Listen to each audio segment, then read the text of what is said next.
Fire paramedics, operator 79, what's the address of the emergency? My name is Kim Rodriguez, and California Hospital gave me a call. It was after 12 midnight, and they informed me that my daughter had been shot, and she was critical.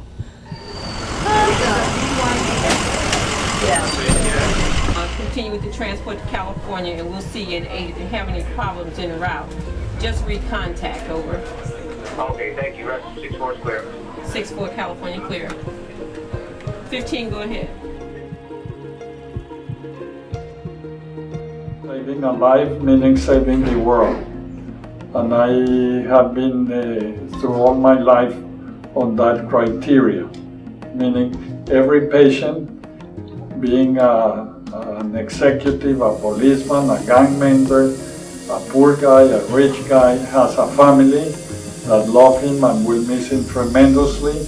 And that's the main issue, that we work to that goal.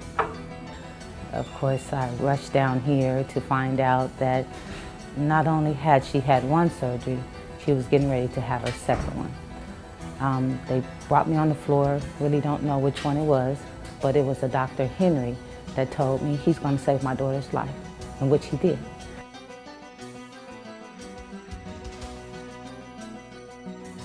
We're very concerned about trauma care in the county of Los Angeles, and I was elated that California Hospital was able to step up and fill a very serious void. We came to California Hospital at a time when we were in trouble.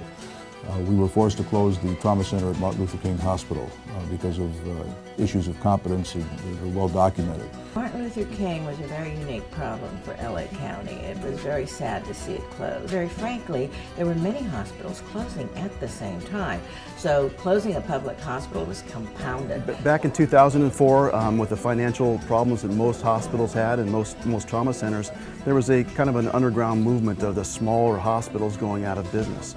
And when they started going out of business, they impacted the larger hospitals, and eventually it bled over into the trauma centers.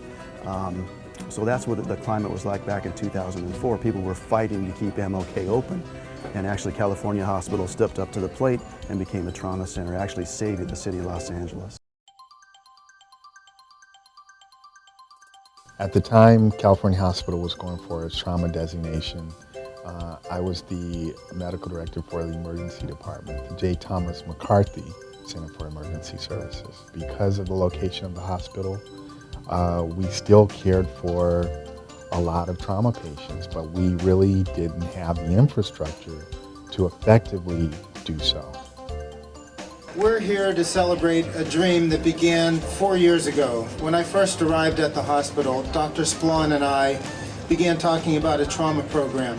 Mark Myers, who was the president and CEO at the time, came to me with the idea, and from his prior experience, he made a comment to me that a hospital that takes on trauma care ultimately becomes a better hospital.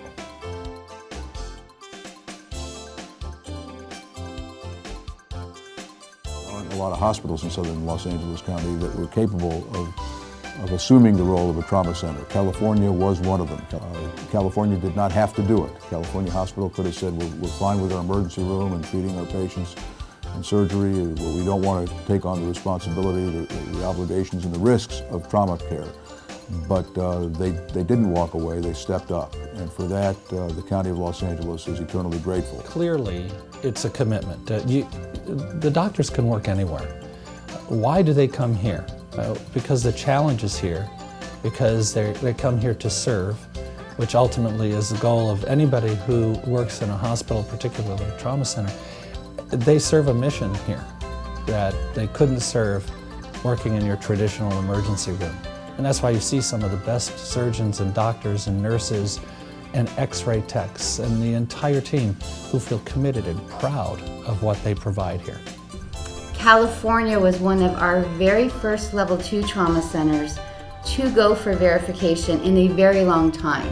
Right from the very beginning, when this idea was spearheaded by Cal, I think they came in with the idea that they wanted to be an exceptional institution and trauma center. At California Hospital Medical Center, We exceeded every basic standard American College of Surgeons had. If the American College of Surgeons wanted board eligible, we filled all our trauma program with a board certified and experience in providing a trauma care. We had state-of-the-art physicians with the top qualifications and experience and discipline and compassion.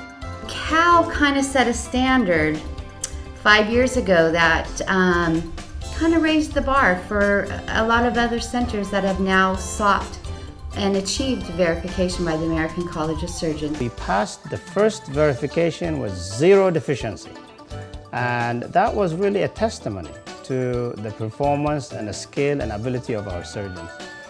And again, they came back in 3 years, this time actually with an in-depth review, wanting to find opportunity for improvement. Again, they left with tons of compliments, 0 deficiency. I wouldn't even say that they continue to improve because they started off at a run and they've just maintained it and just kept going. Actually, one of a long-time reviewers and certifiers made a clear notice that he's never seen this type of team that have started in a short time and verified back-to-back with 0 deficiency in 25 years history that has done this. So this is a testament to the type of team that we put together. The first 2 years prior to planning it, there was a lot of concern that we would have a general effect on the quality of care at the hospital, and a concern that our resources would be overused. But instead we found the opposite, and we have noted that the trauma center has really helped improve care of patients overall throughout the hospital. And California Medical has been a partner in that effort. You know, it's one thing to have it and available for people of means, but to have it for everyone, and particularly trauma care. It is expensive to provide it, but it's so essential. Part of the contract for the trauma surgeons and the specialists to be working here, they would also be on call to serve the indigent patient population who might have difficulty finding care otherwise.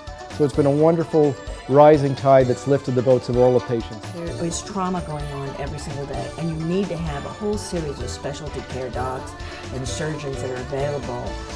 And so California Medical, in owning up to that responsibility and playing a very active role, is also providing unbelievable leadership to other hospitals of how it can be done.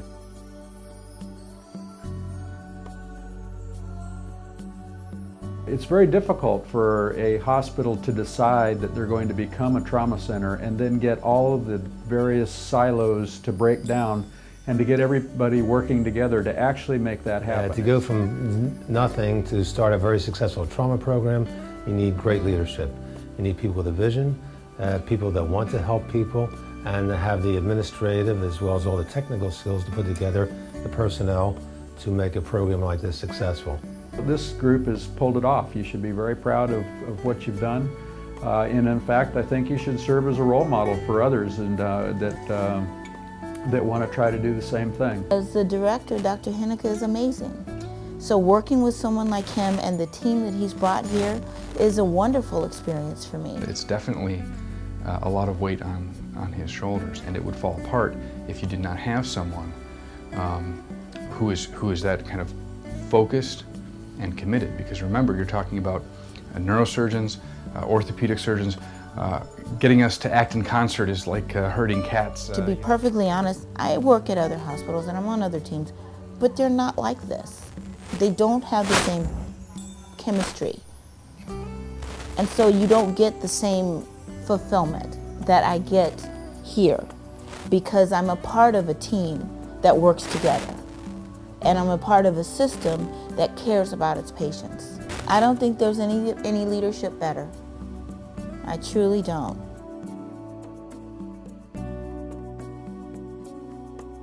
Saving lives to me means having another soul that should be here and wasn't taken prematurely and is able to enjoy their future and maybe enjoy it better. And it's nurses and doctors in hospitals like this that can really make a difference, you know. But to even just to know that this hospital and this staff has really backed me up, and it's such a blessing, you know, because a lot of times I think people may feel alone, and I never felt alone here. I really never have.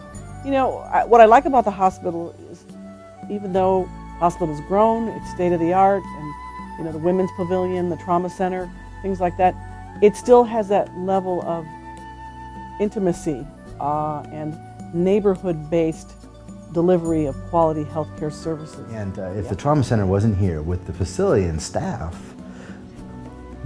I have a nickname called, you know, Stumpy. You know, the staff has made me feel as comfortable as can be. You know, anytime I needed help, they would help. Friendly, but more importantly, I think what really gets me is I know they care. So it's because I know they care, I have that trust in them. I'm grateful to have your best of the best be with me forever, and that's a gift. Stephon Johnson's muscular build saved his life. That from doctors who operated on the USC running back for 7 hours after a weight bar crushed his neck and larynx. Ed Lasco is live outside the California Hospital Medical Center, where Johnson was giving a thumbs up to his mom and teammates. He's able to communicate with us with writing, with a thumbs up. So not vocal communication, just in writing at this point. The day after more than 7 hours of surgery at California Hospital and USC, Stephon Johnson is back in the game of life. This hospital is deeply embedded in the community that surrounds it, and because of that, there is a strong bond, I think, a strong relationship between the hospital and all those who come through its doors.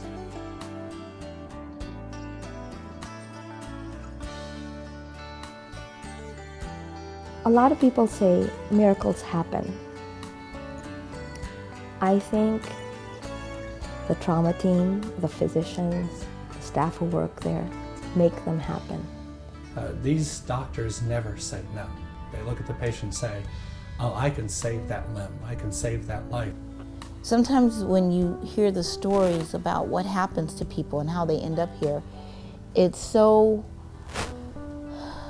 upsetting and so horrifying that it's all I can do to not want to run in and try to save the day, but I can do what I do.